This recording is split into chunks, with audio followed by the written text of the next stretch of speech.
And go ahead and get started here. Thanks all for joining. Continue to, like I said, pop in the chat where you're calling in from. If you want to share the last concert you went to, that's always fun for us. And continue to use the chat for reactions and general chatter. And then if you all can use the Q&A feature, in Zoom to actually for any questions that are targeted towards myself and our guest today. We'll use that to sort of triage questions. But you all will have plenty of space today for you all to ask questions live too. For come off mute and ask those questions. So let's jump in. Person talking to you right now is me. I've been at Guru for over 6 years. My name is Matt Guerin. I've been in all different roles here at Guru over my 6 year tenure. Worked in implementation, mostly in customer services, and I'm kind of expert in general Guru best practices, as well as previously KCS certified trainer, based in South Jersey, right outside of our Philadelphia headquarters. And I wanted to do an unrelated fun fact because I don't love talking about myself. And I figure if you get nothing out of today, you'll at least learn that birds have a specialized voice box called a syrinx, which actually allows them to sing even when their mouth is full. So hopefully I'll learn something new today about birds, if nothing else. Blow up the chat if you're a fellow bird watcher. Where are my bird watchers at? Let me know. And without further ado, let's meet our honorable guest today, Jess Lantis, our VP of People Operations here at Guru. Welcome, Jess. Thank you for joining us. Thank you, Matt. I also cannot wait to tell my 5-year-old birder, Calvin, about this fun fact you just shared because he's going to be very excited to learn more. But yes, I am our VP of People here at Guru. I am based outside of Philadelphia. I too have worn many hats in my time at Guru. I've been here for a little over 7 years. I started as director in finance, early days, and have transitioned into the people space over the last 4 years. And my fun facts are that I love to bake and cook. My favorite band is LCD Sound System, and I also like climbing mountains in Colorado specifically. That's great. What Yeah, was, do you have a favorite mountain that you climbed? Do you remember like Mount Yale Mount and the Yale? Collegiate Peaks, indeed. Yep. All right. Well, I know there was some Coloridians. Is that what we call people from Colorado? Good question. Sounds right. Well, there's people from Colorado in the chat. Let us know what to call you and if you know that mountain that Jess mentioned. All right, cool. So today we are going to be talking about how Jess uses Guru for people ops, for communicating information around company events, for general internal communications. So our agenda here today is we're going to first touch on how Jess recently used Pages in a really awesome way to communicate updates around our recent company retreat that we just had last month in January. Then we'll move into a discussion around how she uses Guru for communicating internally in general, using things like announcements and monthly newsletters. We'll talk then more about specific use case of performance and comp reviews, which is a process that anybody in HR, I'm sure, is familiar with, and it can be a lot. So we'll dig in there of how Jess uses Guru to communicate information about performance and comp reviews. We'll talk in that section about knowledge agents as well as good old fashioned knowledge management stuff of how she organizes content inside of Guru collections and folders. Throughout each of those sections, we'll pause briefly for some questions, and then at the end we'll have a longer Q&A segment for anyone to ask Jess anything. Again, you can put those comments into those questions into the Q&A feature, or just come off mute when the time is when I open it up for questions. So, and then lastly, we'll recap and we'll talk about next steps. All right, cool. So, before we jump into how Jess is using it, I'm going to try to launch a poll here. There we go. To get a little bit more information about where you all are, how you all are using Guru today for people ops. So kind of want to hear from you all if it's something that you're just curious to learn more about, if it's something that you're already using and feel really great about, or if there's people here that are starting from scratch and really exploring how people ops could use Guru. So results are coming in now.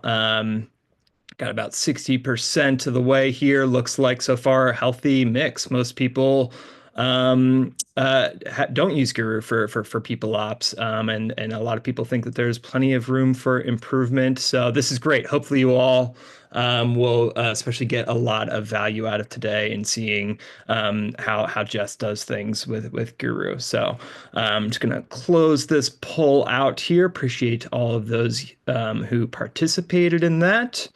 And let's roll into it. Okay. Let's share results really quick so you all can see. And there we go. Okay. Cool. So, last thing before we jump into seeing firsthand how Jess uses it, I just kind of wanted to frame up this sort of way of thinking about the things that Guru solves for. This might be just a helpful scaffolding for you all to kind of have in the back of your brain in terms of assessing how well you are using Guru yourself and understanding all the ways in which Guru is designed to help your company when it comes to information sharing, documenting information, and finding information. So this is this sort of pyramid or pizza pie kind of structure where we think of Guru as an enabling or empowering users to help with the sharing information, especially that needs to be done at the sort of the top of the pyramid with leadership oftentimes and C-suite people want to share out important updates or managers want to share out important information. Your experts need to be able to document that information really quickly and easily and manage all of that content to make sure that people are able to find it. And so the bulk of users are going to be coming into Guru to find that information and need to be able to find it easily, whether they're browsing or whether they're doing what most people do in Guru, which is searching or asking questions. So just have that in mind as we kind of go through this demo today of the different ways that Guru solves and for these different areas in terms of sharing information, documenting information, and finding information. We'll touch on all these at various points. I just wanted to get this out there for you all in the beginning to hopefully just give you some sort of sense of context and a framework to work off of as we go through these different features, which sort of file into different slots and solutions with the share document find pyramid here. So without further ado, let's jump in. All right, Jess. So to begin with, just at a high level, can you talk us through how you think about communications in general, how you approach your communication strategy at a high level? Yes, for sure. And I know we have a visual for this in Guru, exactly. Um, yeah, so I'd say like our goal is really to ensure that our team feels informed and that their feedback is valued, regardless of, their location, whether they're remote or whether they're in an office. We really lean into asynchronous communication here at Guru. So our content strategy for company-wide updates ranges from like a blend of recorded video updates, monthly written newsletters, our live all hands meetings. But in all of those forums, we like to ensure that people are asking questions, they're sharing their feedback. In each year, we put this visual together, and then at every all hands, we kind of start with this is where we are in our comms cadence for the year, just as a reminder of when you'll hear from us next, because I think that's always important for folks to know that. And I just try and ensure that folks are hearing from us every 2 weeks as best we can. So between our monthly newsletter and our company all hands, that's how we really go about accomplishing that. And if something falls outside of that cadence, that's when we'll use our announcements feature to send in an update and share that via Guru. Awesome. Yeah, I think that's love this graphic. I think it's really good, kind of just high level overview of the way we approach sort of async and live communications here at Guru. So I appreciate you walking through that. To For drill sure. into a little bit more specificity with a specific kind of use case, I mentioned that we had a company kickoff event or a company retreat event last month that was about 3 days long. It was pretty soon after the holidays and our mental health week off. And I think you probably had your work cut out for you in terms of capturing people's attention coming off the back of the holidays, coming towards the end of the financial year, where people are trying to wrap things up and people are looking ahead to the next quarter. So that's a lot to compete with in terms of like attention wise. So um, you use this great custom page here to communicate a lot of updates around CKO, and I was wondering if you could talk us through how you use this to help make the event run so smoothly. Because I think broad sentiment was everybody got the information that they needed, right? And I think everybody thought the event was really smoothly operated and well communicated in advance. Well, thank you for sharing that, Matt. Yes, I will say being able to use pages in our planning for our annual retreat definitely was a game changer. I think everyone takes a different approach to these company-wide events. This year, we took a bit of a hybrid where, we had the majority of our company-wide content here that you can see in our agenda was on day one, and then we kind of allowed for a mix of departmental um, sessions as well as what we call choose your own adventure team building that folks can opt into. So with that, you might imagine that scheduling and where people are in the city, whether that's trying to understand what's on the agenda, where they need to be from a map perspective, all of that was really it's much harder to navigate and manage if rather than being like at a hotel conference center and everything's going to be in one spot. We kind of were spread out. So I think having our page as a central communications hub was really critical.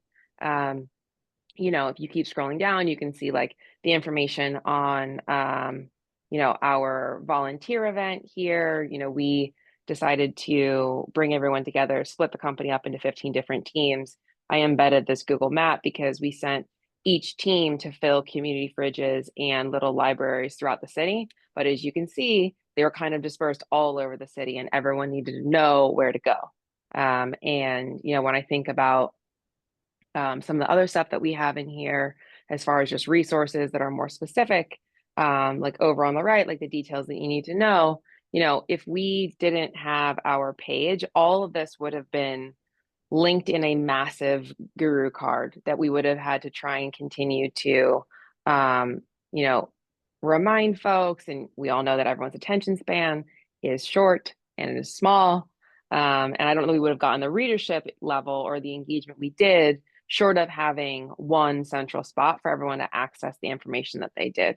Because otherwise, like I said, we'd be in a flurry of guru cards, they'd be in a folder, we'd be sending way more Slack messages. Even things as simple as being able to share like the Wi-Fi password so everyone just knows rather than having to blast that in Slack and put it on the walls all over the conference room that we were in our hotel. So it was definitely very helpful. That's great. And like, how did that differ from the world before pages, like in previous company events that we had? Yeah, so um, we would have had to do a decent job at doing like all hands takeovers. There would have been way more announcements we would send out. We would have been using Slack way more. And with that, things come at you and people are overwhelmed, by the volume of information that they're receiving at any given day. So I really don't think when you go back and look at our survey results, like 97% of the team said 5 out of 5, like 100% satisfaction on like getting all the information they needed to be set up for success for our retreat. And I think, prior events, we weren't necessarily spread throughout the city and we didn't have different teams doing different things at the same time in different locations. So I think like having pages and having one central hub really allowed us to be able to communicate that the most effectively. Whereas I think it definitely would have been challenging in the past. Yeah, that's awesome. And I think it was clear in this experience for everyone. Like it really felt like we all had the information we needed to know going into the event and during the event. Did you capture any sort of sentiment or satisfaction around that? Yeah, I mean the like I said, we had 97% of survey respondents said they got all the information they needed to be set up for success. Yeah. Um, and by and large, yeah, the feedback for our company retreat this year, for a number of different reasons, not necessarily like our guru page, but the team definitely said it was one of the best ones we've ever thrown. So I was very happy to hear that and see that. That's great. And I all of certainly this stuff was also printed and available when we checked everyone in for their event, but at least we had a digital location, kind of a homepage for everyone to come and get to the information they needed rather than having to have physical paper or kind of try and sift through guru cards on their phone. totally. Yeah. Really awesome job on this. Does anybody have any questions for Jess around this page or using pages for company events? We had one good question in the chat, which, right now content on pages isn't searchable. And so how did you think, Jess, about what should go in a card versus what should go on the page? And did you end up having to sort of double up on any of the content? It's a great question. And the answer is yes, unfortunately, right now.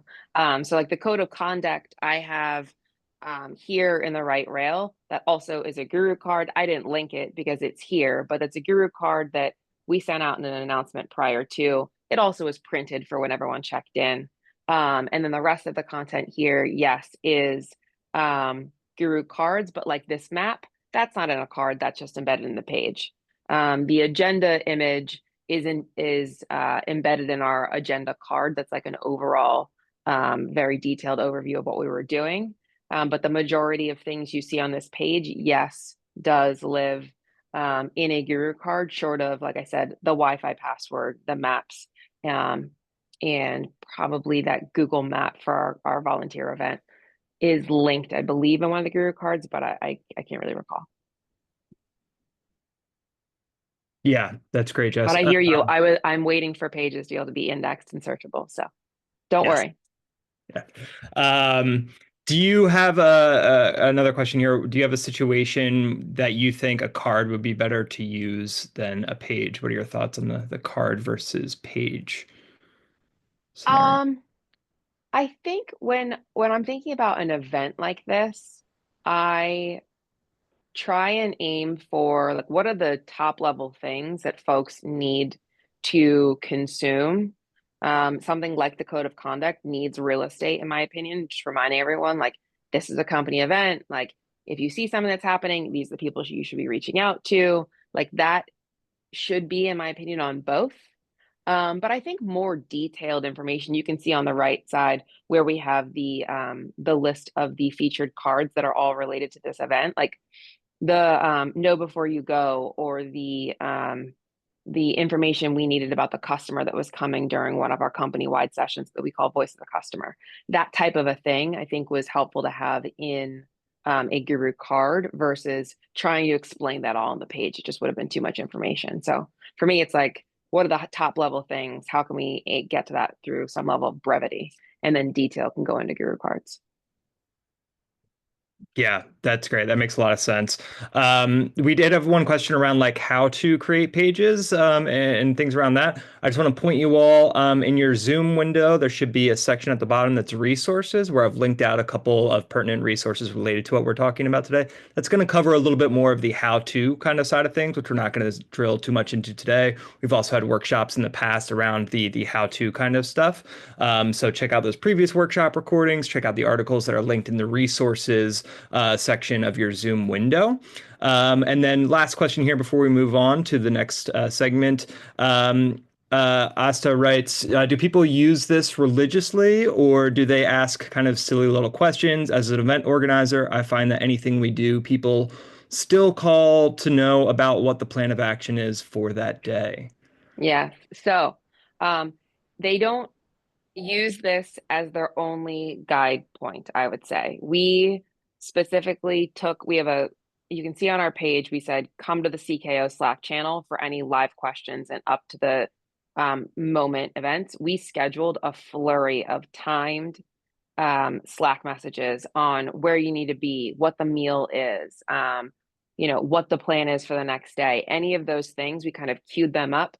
So they went out throughout during the event, and someone on our team didn't need to manage that individually.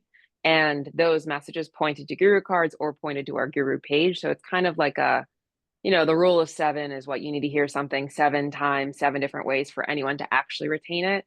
I feel like with these types of events, you have to kind of handhold certain folks, and that is just the nature of event planning for sure. And otherwise, I think you just have to get that blend and that mix of the information and hitting them in the right moment at the right time through the right medium. Yeah. Yeah, I think so. Yeah, I think you covered all the bases possible there to reduce that amount of people panicking and DMing you in Slack or calling you to know what's going on that day or anything like that. But that know before you go card that you just Yeah. had up, Matt, is something that we use. That we've always used this as a real estate and tool for us for event planning. It goes out a week before the event, and it always has, these are the open items that you need to accomplish. So did you RSVP for your final events? Do you have access to get into the building so that you can get into the office for your session? Reminders about the weather and like what to pack. Yes, everyone is an adult here, but the reality is these types of events, it's kind of like trying to get ahead of things as best you can. But this know before you go has, again, action items. It has sections based upon employee population. It's like well divided, like who's staying at the hotel, who's traveling, like what about our office people who are local. More reminders about meals and agendas, how to handle your expense planning, a reminder again about the code of conduct. And then we precede a set of FAQs here, and then encourage folks in the announcement that goes out with this card. If you have a question, drop it as a comment in the card, and then we can kind of continue to create the FAQ throughout the time leading up to the event. That's And great. And so that's been a really helpful way to kind of like manage that and get ahead of all people like poking, like tapping you and trying to get all the information that they need. yeah, so there's like so much there that's like really interesting from like an internal kind of comms best practices perspective of like sending out this information a week in advance, making this really easy to digest and consume with the headers and the dividers. Um, uh, Kind of coming up with a FAQ section in advance, kind of predicting what some people are going to ask about and getting those actual questions and answers in there. And then also using the announcement, which you can go into card history and check out the actual announcement that was sent, to remind people of where to post questions, to review the details. And we can see that this, had a really successful read rate here. Did you do any like follow-ups or monitoring of the read rates to ensure that things were on track there? Yeah, we will typically check, 2 days after. So like this went on Monday, we checked on Wednesday, we checked again Friday. We sent reminders on an as needed basis just to make sure that everyone was actually getting a ping to say, hey, you're coming next week. We know you're one of our attendees. Make sure you've consumed all this information. And it worked. So it's the beauty Yeah. of planning and having something like Guru in our pocket. Yeah, that's great. I know I certainly consulted this card a lot going into the event. And I love to just call out that you have the action items first and really important stuff highlighted with the sirens emojis. Like I think it's important to front load what are the things that the person receiving this actually like needs to do. In case they don't make their way down to the bottom of the card, it's Yeah, right there up top, so that they can sort of grab and go with what they need to take away and what they need to do. for sure. Yeah, really smart strategy there. But in addition Thanks, to man. these CKO announcements that or these company retreat or company kickoff related announcements that you send, you also use announcements for regular internal communications, right? In the form of these kind of beautiful monthly newsletters. So if you wouldn't mind maybe talking us through kind of what you use these newsletters for and like sort of how you put them together. Yes, yes. I love collaborative drafts for the actual building of this newsletter. Yes, exactly. So I shared this with Matt yesterday. I basically have a template card that I go in, I create. It has all of these headers, it has all the sections. And then I use the comments feature, and I tag in some subject matter expert, whoever is in charge of that particular part of the news, and I make sure that they know, if they don't have anything to contribute, that they delete their section or they clear out their comment when they're done. And then I know when I'm ready to proof the news. And I typically do this about 10 days before sending it. So I sent this out yesterday. and we are going to send the news out next Wednesday.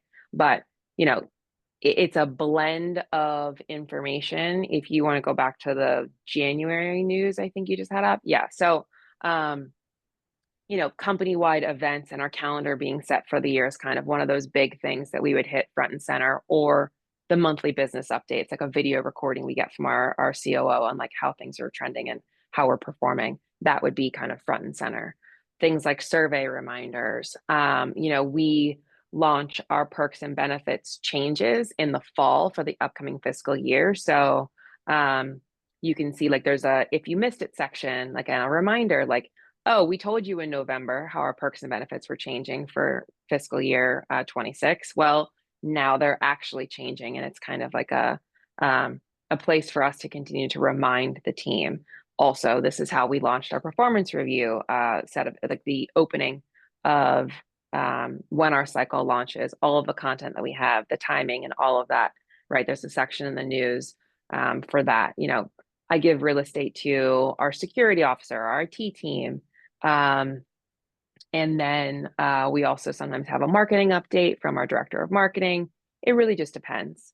At the end of the news, I try and close it with like, I'll say like a feel good closer of sorts. This is a recap video I did for our volunteer event during our company retreat. But it's also where like an ERG lead would be tagged in to share information about an event that one of our employee resource groups might be hosting for the rest of the team. So it's kind of a place where I try and get everyone to want to come and like read the final hook of the newsletter so they get through all of the content. It seems to be working. The read rates are pretty high. Yeah. So I think we usually see between 75 and 85%, which I think is a pretty good barometer, at least who clicked the I read it button. Yeah. Right. We have 86% who've opened it, but then everyone actually back to click the button. So Including myself, but I'll exclude myself because I was saving it for this demo here. yeah. But yeah, that's great. Okay, time for more questions. I know we had one come in the Q&A earlier that was asking about kind of how do you decide like what gets an announcement and what doesn't. Yeah. So I try and be sparing with the announcement so that people know that when they get one, they need to actually read what it is that we're communicating. So we send an announcement for the monthly newsletter. If there's something that has to come out that's not going to make it to our company all hands and also didn't make it for the newsletter, we will also send an announcement for that. Maybe that's an update on open enrollment and when that's launching. If the timing doesn't work out, that's when we'll use something like an announcement, or depending upon when, like I said, perks and benefits. Like I sent out a people ops update for what was changing for the upcoming year, and I sent that as a standalone announcement with a video recording from myself because I didn't want to necessarily have to wait for all hands to do that, and I wanted everyone to get that information as soon as possible. So I'd say I try and be sparing with how often I use the announcements and use it for something that can't make it into the news and also won't make it into our all hands. Yeah, that makes a lot of sense. How do you manage the newsletter not getting too long? So I edit it the days leading up to when it gets published. And sometimes if I feel like, let's say the people ops content is taking up too much real estate, I will either pull that out and we will do a standalone announcement and try and curate something that makes sense that can be separated out, or we'll say, okay, well, we're going to move, let's say the marketing update, if it's meaty, we'll move that into all hands. So I kind of try and hedge based upon the other opportunities we have to make sure that it's not too long. Because yes, you will definitely lose people. Yeah, that makes a lot of sense. Do you have any thoughts on like what makes announcements maybe better for this type of newsletter, or using newsletter in a cardin's kind of way, as opposed to the kind of traditional email newsletter that a lot of people here may be more accustomed to? Yes. If your inbox looks like my inbox, I would never read a company newsletter, even if I sent it myself, if it went to my email, because I don't live in my email. So And if I did, I mean, it's buried. We get so many marketing communications every single day about trying to sell you some new thing within people ops and HR. Um, I find that the announcement, because you can have that pop up in whatever messaging tool you're using as like a hey. For me, I love that I get a Slack notification with the person's name who first read our newsletter. So I know that it went out, it's been received, and people are consuming it. Um, so I think hitting people where they're at, and also having that banner on the Guru homepage when it's an unread announcement is also really helpful, because I think for me, email gets way too bogged down. Yeah, totally agree there. And I think also the beauty of announcement, right, is that like it hits us everywhere we are. So you'll get notified in Slack if your notifications are set up to go to Slack, get Yeah. notified in email. I can see it here with pages. I can see that I have this unread announcement at any page that I go to, right? So as I click through these different pages, this announcement persists at the top. So if I'm in Guru Web App at all in my day to day, I'm going to see it. Also, if I open up the extension, I can see that I have an unread announcement there as well. So announcement really is great for breaking through that noise for those highly important communications, like a newsletter filled with good updates, or event information like the know before you go content that we talked about before. And there's some questions around, like, can we direct these to email? And like I said, like the announcements will be send a notification to email as well. And there's probably also some custom Zapier or other integrations that you can maybe build to bring this newsletter into other displays, like an email, or have it fully display somewhere else as well. So yeah, you can always chat with our support team if you're interested in pursuing more of those kind of custom integrations, and we can always help you out. Does anybody have got time for one more question in this segment? If anybody wants to come off mute or ask anything for Jess or myself?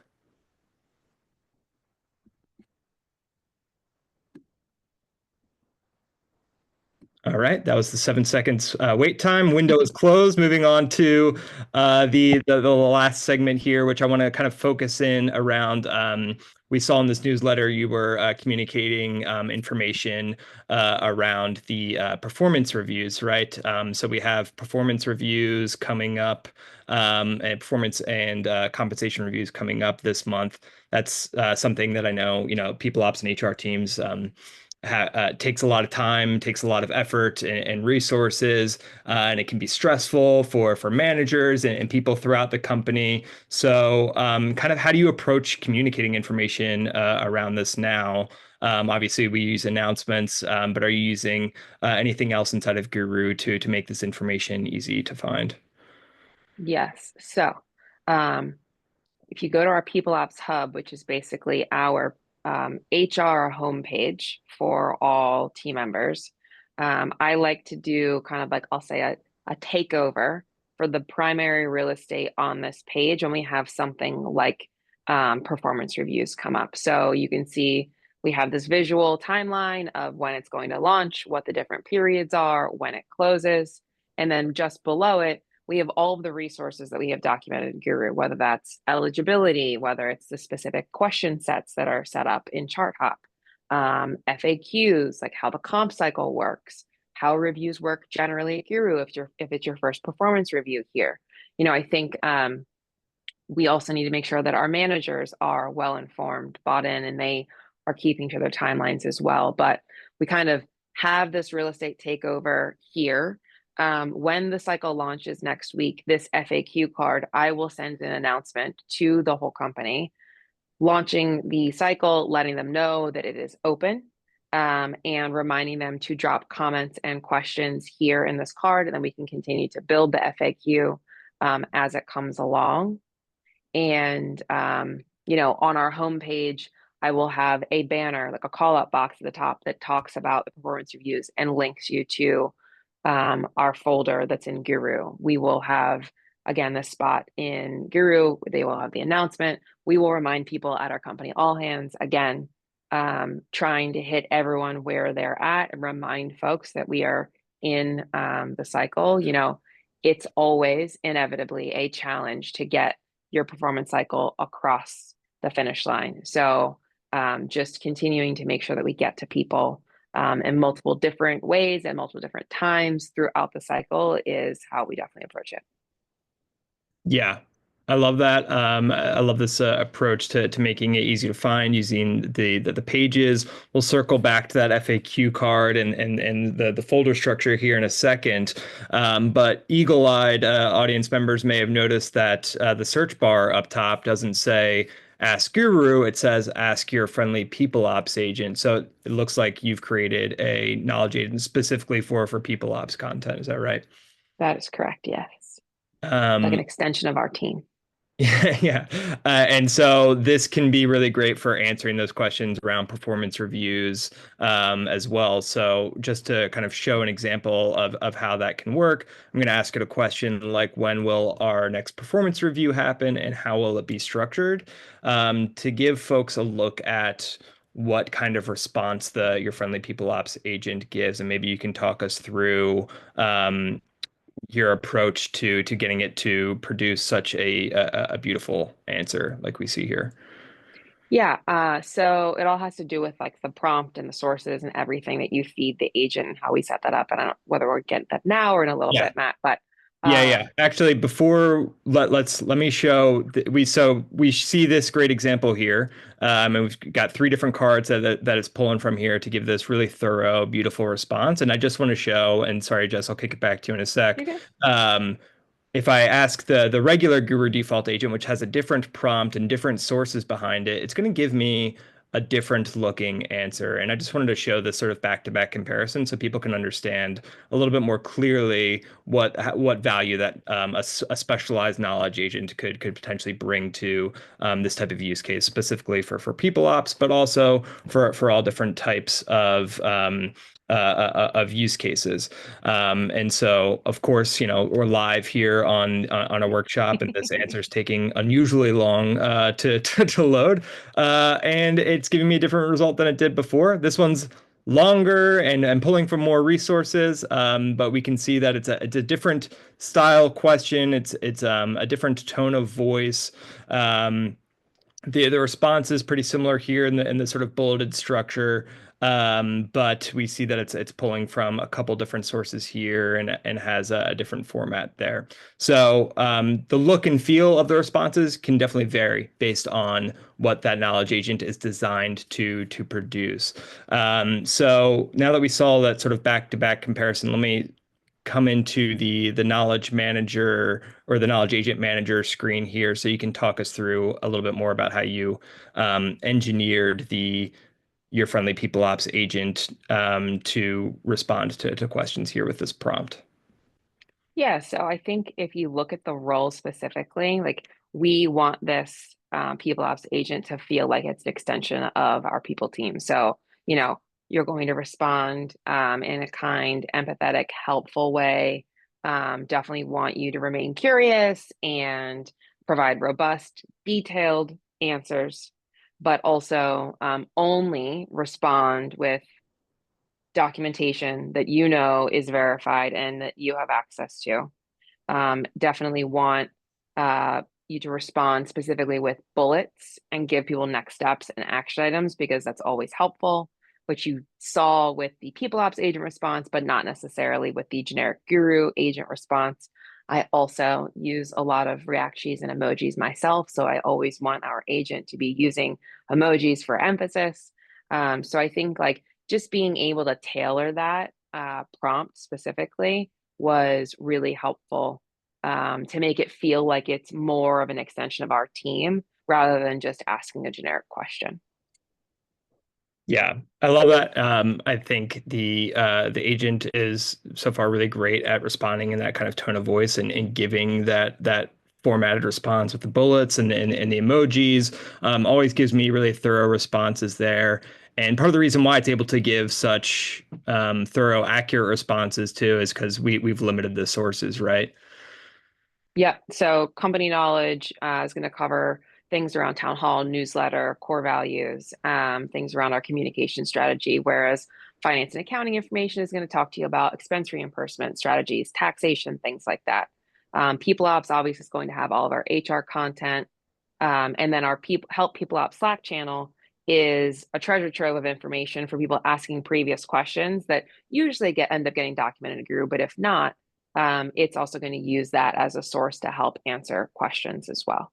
And then you can see in the Slack channel section of the setup, this sits in our benefits information channel, which we use specifically around open enrollment and about benefit specific questions. Our Help People Ops channel is also where we receive kind of frontline questions and requests from the team that aren't necessarily sensitive in nature.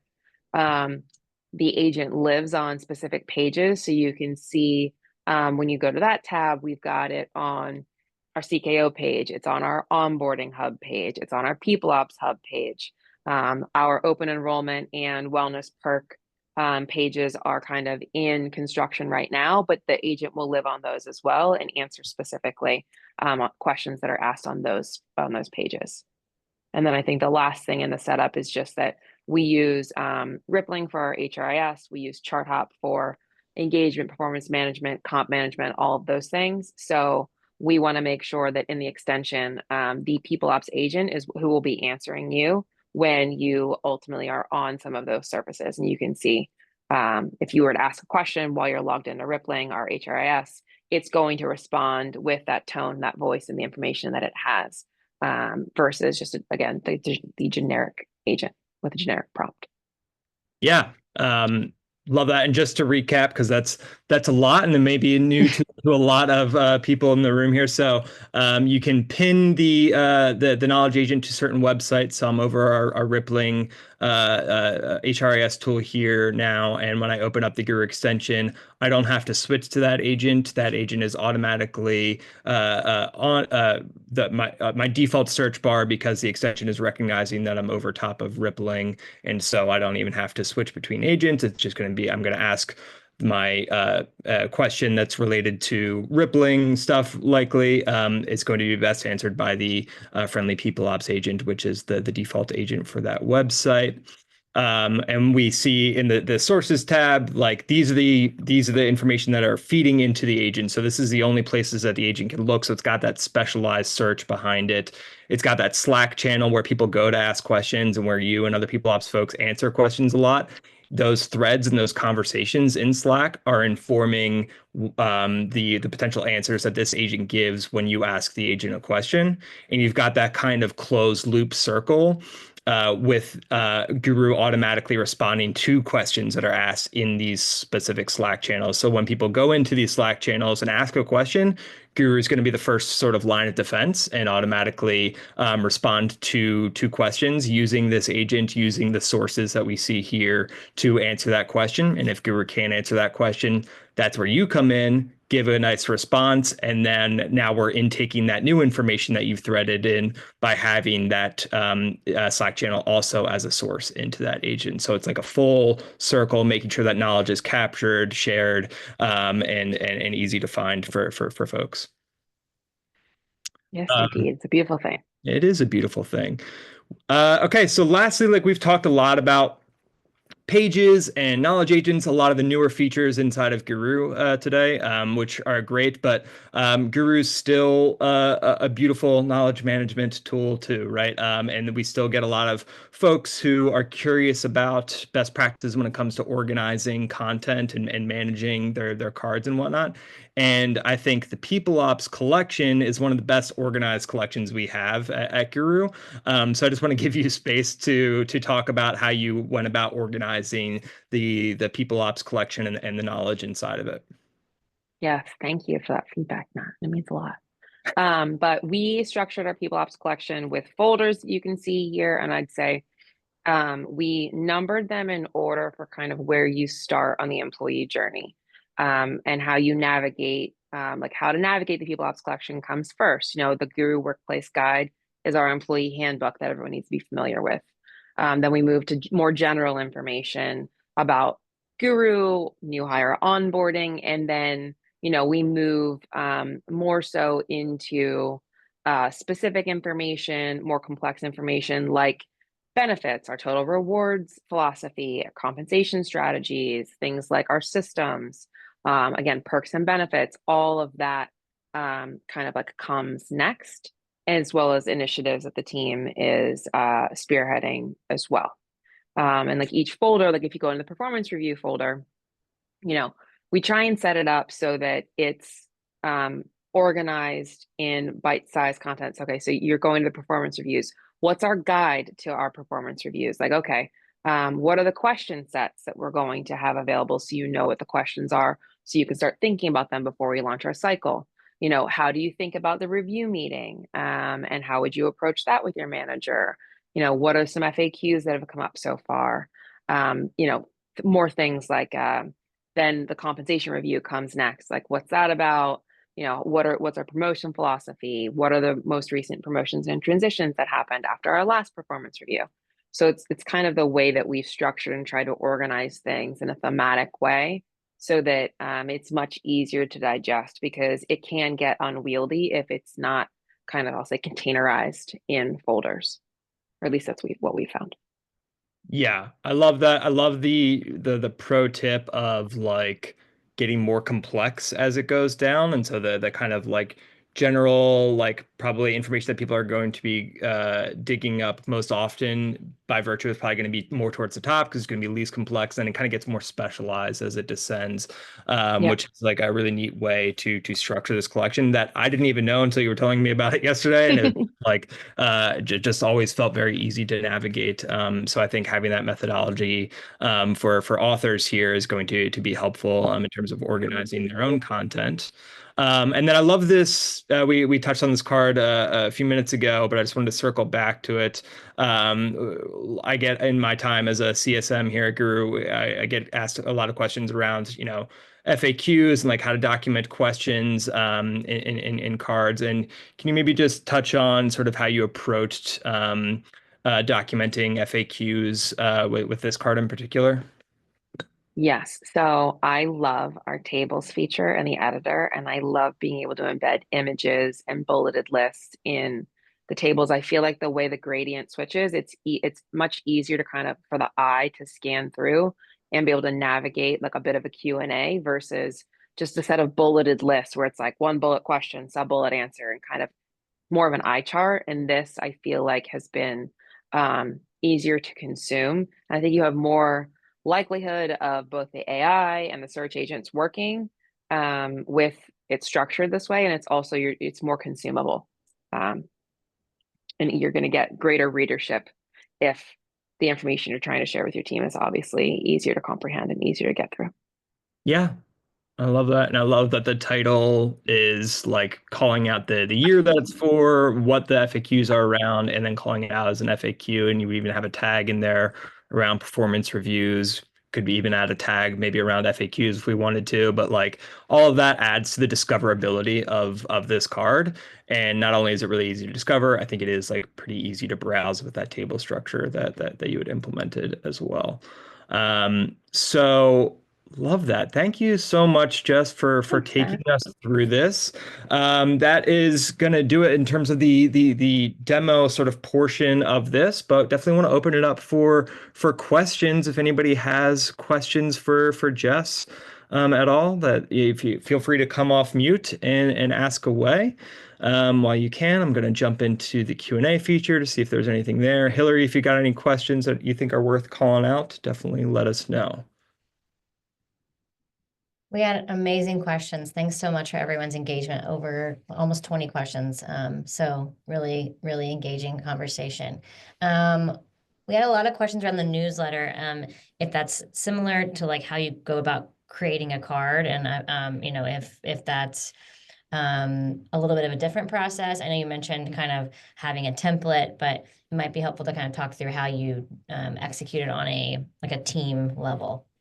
Yes. So I do, and we on our people team specifically do manage and create content in a very similar way, where when one of us is spinning something up, maybe it's two people who are working on something, they'll get into a collaborative draft, get it to a current state, and then add the rest of the team in, ask for comments, feedback, and then ultimately go forward publishing. So I think that very similarly being able to tag people in with comments or questions, and being able to do all of that within a card in Guru has definitely been very helpful. Whereas historically, we do it in Google Docs and have to bring it in once it's in a final form, and you can't see all the edits or see any of the comments back and forth. So that's definitely been very helpful, and it just feels like a more natural flow from a content like authorship perspective. At least it does for me. Yeah, it makes a lot of sense, Jess. Um, Got a question here, which I can try to field first. If a company is new to using Guru as an intranet, what are strategies for successful implementation slash adoption with staff? I'll take a shot at this first, Jess, and then you can chime in. Sure. I think in my times of implementation and working directly with customers as a CSE and a CSM here at Guru, I think a successful sort of rollout for anything, any part of Guru, whether it's intranet or search, is bringing the information that people go to and use most often into Guru in some form, whether that's syncing it in or making it searchable via our sources connections, or migrating information over directly and building them out in Guru cards. First thing is to make Guru a really valuable, trustworthy source of information. Our verification is really helpful with reinforcing that idea that the information that you're finding in Guru is actually trustworthy and useful. So the sooner and more content you bring into Guru, that is valuable for the teammates and easy to find is going to be like step one, really, of just making sure that that content is in there and easy to find. And now with pages, you can highlight the most important content, really make it eye-catching, really make it branded, make it feel like your company's homepage as opposed to just another destination platform that they need to go to do their job. It can really feel like your company's sort of home base with pages and all the customization options that you have there. And then I think in tandem with that, going back to Jess's kind of reference to the rule of seven, is like whenever you're rolling out a new tool, it's going to take people a little while. There's change management involved. And so constantly communicating in your team meetings and your company meetings, getting buy-in from your managers and executives wherever possible to reinforce the idea that Guru is now the place to go to reference information, to find the information that you're looking for to do your job, and making sure that people can find Guru everywhere. So so like putting it in Slack or Teams or integrating it into the browser extension with our Chrome extension there. These are all kind of key things of just making Guru easy to find and making sure that when people get in there, that there's really good information in there that they're going to immediately find value with, so that they keep coming back to it. Jess, any thoughts that you want to throw into that? Yes. Plus one to all of that. I would also say, like the way that we've thought about page structure, I think is helpful in that like you can have a company homepage, and then I like to try and get buy-in from a couple departmental heads who can then spearhead and own, or at least delegate, the maintenance and the management of a team specific or department specific page. Because then you're not going to have like one page that you're trying to do one size fits all and cover all of the information for everyone in one spot. I think making departmental subpages is going to make it feel more relevant, and people are going to be more likely to go there to consume information if it's specific to them. So I think that's helpful. Making sure that you don't just set it and forget it, and you have an actual plan to continue to maintain, refresh, and cadence, so that it doesn't become stale. I think is also really important. Um, and then using it like we have internally for things like company retreats, or like what I'll call these like one-off type events, like open enrollment or big things, trying to get your people team in, to leveraging it for these moments in time that there's lots of information to consume. And short of having a big section of your all hands or a folder with a bunch of cards, you can make something more visually appealing on a page and make it time bound, right? Make it, publish it available to whatever group you need to for the period of time where it's relevant, and then take it down. And then people can get used to going to a landing page for a specific thing that's going on within the company. I think that's also a good way to make it so that it feels sticky and people are using that to consume information. Yeah, I totally agree with all that. Those are great call outs. Delegating responsibilities and making sure that important teams are in there documenting their most important information and making it easy to find with things like pages, absolutely crucial. Okay, so just to we're at the end here. Don't go yet. I just have one more question for you all, but just to before I get to that question, just to recap, we learned how you can use pages to support things like events and company initiatives, how you can structure and organize content to optimize discovery, how you can communicate important information with things like announcements and newsletters, and hopefully you got a good example of what great can look like, or at least what I think great can look like. And Jess has done such a tremendous job with these announcements, newsletters, communications, and pages and everything like that. So hopefully this was inspiring to some folks. And the last question I have for you all is just kind of what was your biggest takeaway today? So I'm going to launch this quick poll. If you just want to give a quick